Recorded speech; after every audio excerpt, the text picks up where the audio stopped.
नमो अरहंताणम नमो अरहंताणम नमो अरहंताणम। कोई भी पसंद नहीं करेगा कि मनोबल अल्प रहे। बड़ी कठिनाइयां हैं जहां सामूहिक जीवन, पारिवारिक जीवन, सामाजिक जीवन और एक दूसरे को सहन न कर सके, यह सबसे बड़ी समस्या। असहनशीलता के कारण दिन रात लड़ाइयां, झगड़े, कलह, संघर्ष चलते रहते हैं। इस स्थिति में हर व्यक्ति यह चाहेगा कि सहिष्णुता का विकास हो, किंतु सहिष्णुता का विकास तब संभव है कि मनोबल का विकास हो। मनोबल आयुर्वेद में बतलाया गया है कि 3 प्रकार का होता है। एक सहज, एक कालकृत और तीसरा युक्तिकृत। सहज कुछ लोगों को आनुवंशिकता के कारण मनोबल मिलता है। परंपरा, वंश परंपरा के कारण, माता पिता की विशिष्टता के कारण मनोबल मिल जाता है। माता और पिता मनोबली होते हैं तो पुत्र को भी मनोबल एक विरासत के रूप में प्राप्त हो जाता है। इसीलिए माता को गर्भावस्था में विशेष जागरूक रहना होता है। जो माता उस स्थिति में जागरूक नहीं होती, वह अपनी संतान के भविष्य को अंधकार में डाल देती है। और जो माता इस विषय में जागरूक होती है, वह शायद संतान को आगे बढ़ने में बहुत प्रेरणा दे देती है, रास्ता बना देती है। तो माता पिता के द्वारा जो प्राप्त होता है वह सहज मनोबल होता है। दूसरा कालकृत मनोबल होता है। एक अवस्था विशेष में छोटा बच्चा शायद मनोबल उतना मजबूत नहीं होता, अवस्था पा गया, युवा बन गया, मनोबल बढ़ जाता है। बूढ़ा होता है तो फिर मनोबल लड़खड़ा जाता है, बड़ा कमजोर हो जाता है। बूढ़े की नियंत्रण शक्ति बड़ी कमजोर हो जाती है। मस्तिष्क के तंतु ढीले पड़ जाते हैं, न अपने पर कंट्रोल कर पाता, न मनोबल को रख पाता। कालकृत होता है मनोबल। और कालकृत का एक दूसरा अर्थ भी हो सकता है कि ऋतुकृत या समयकृत। अमुक समय में मनोबल बढ़ जाता है और अमुक समय में मनोबल घट भी जाता है। ऐसा भी होता है समय समय पर। शायद रात में मनोबल घट जाता है और दिन में मनोबल बढ़ जाता है। प्रकाश होता है, आदमी का मनोबल होता है। रात होती है तो मनोबल घट जाता है। दिन में किसी को स्मशान में जाना हो तो आदमी चला जा सकता है। रात को कहा जाए स्मशान में चले जाओ, अकेले चले जाओ, स्मशान तो वही है, वही क्षेत्र है, वही जाने वाला व्यक्ति दिन में चला गया था, रात में नहीं जा पाएगा क्योंकि समय रात का है, मनोबल घट जाएगा। प्रकाश के साथ मनोबल बढ़ता है और अंधकार के साथ मनोबल घटता है। तो कालकृत भी मनोबल का अंतर होता है।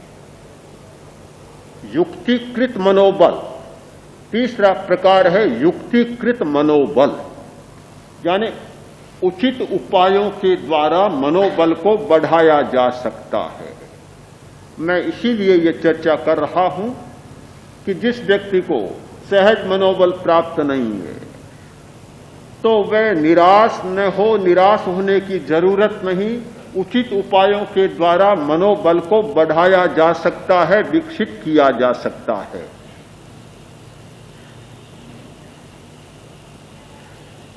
भोजन भी एक कारण बनता है कि संतुलित भोजन, उपयुक्त भोजन होता है या उपयुक्त वनस्पतियां मिलती है, आदमी का मनोबल बढ़ जाता है। यह प्रेक्षा ध्यान का प्रयोग भी एक उपाय है मनोबल को बढ़ाने का। मनोबल बढ़ता है, विकसित होता है जब श्वास प्रेक्षा करते हैं, संकल्प शक्ति का विकास होता है, एकाग्रता का विकास होता है, मनोबल बढ़ जाता है, सहन करने की क्षमता बढ़ जाती है। जो लोग आए, पहले दिन अभ्यास किया और बड़ी शिकायत कि एक आसन में बैठा ही नहीं जाता, रहा ही नहीं जाता, पैर टूटने लग जाते हैं। धीरे धीरे अभ्यास बढ़ा, मनोबल भी बढ़ गया, सहनशीलता बढ़ गई।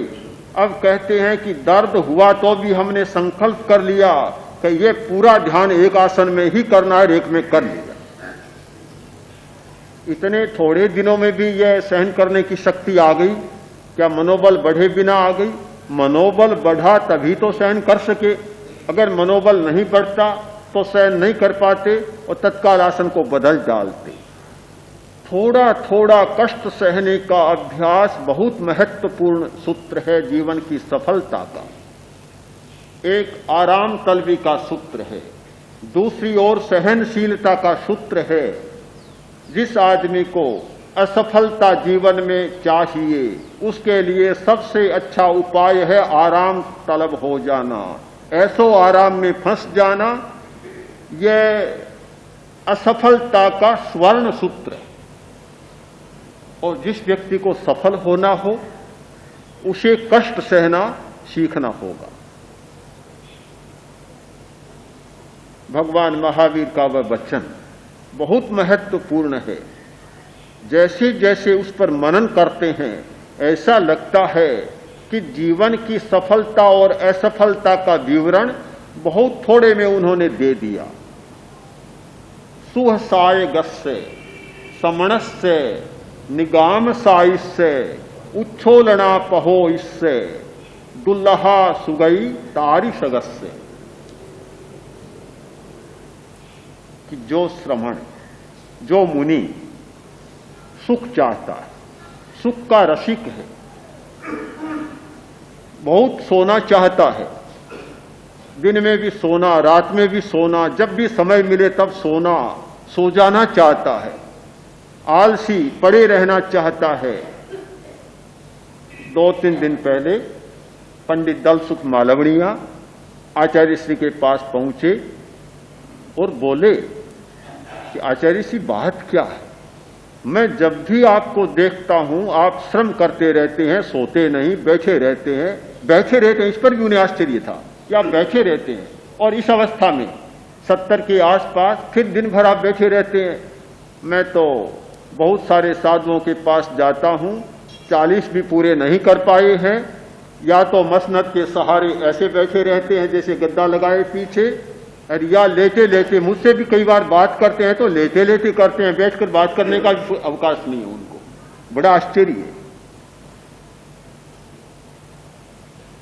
आचार्य तुलसी सोते रहते तो आचार्य तुलसी नहीं बनते, कभी नहीं बनते, और कुछ ही बनते। शायद आप लोग जानते भी नहीं आचार्य तुलसी कौन है। आचार्य तुलसी बने हैं अपने श्रम के कारण बने हैं। इतना श्रम किया है, इतना परिश्रम, निरंतर जागरूकता, निरंतर परिश्रम, और क्या, ज्वर की अवस्था में भी बैठे बैठे प्रतिक्रमण करना नहीं चाहते।